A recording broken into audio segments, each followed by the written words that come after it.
Certes, c'est une grande source de gain que la piété si l'on se contente de ce qu'on a, car nous n'avons rien apporté dans le monde comme aussi nous n'en pouvons rien emporter. 1 Timothée chapitre 6 versets 6 et 7. Il y a dans le cœur humain une racine fasciculée de vie déchue et dont la nature consiste à posséder davantage. Les adjectifs possessifs « mon » et « mien » ont l'air innocents quand on les écrit, mais ils expriment la vraie nature adamique mieux que pourraient le faire 1000 ouvrages de théologie. Ce sont les symptômes verbaux de notre profonde maladie.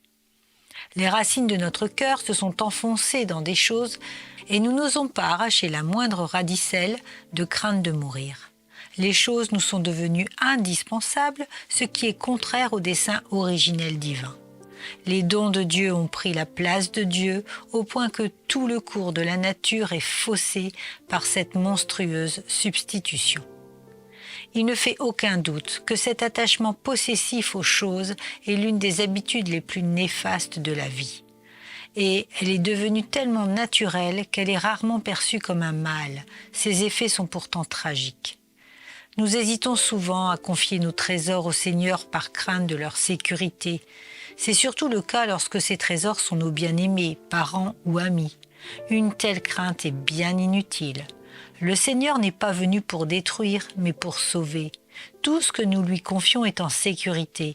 En revanche, rien de ce qui ne lui est pas confié n'est vraiment en sécurité.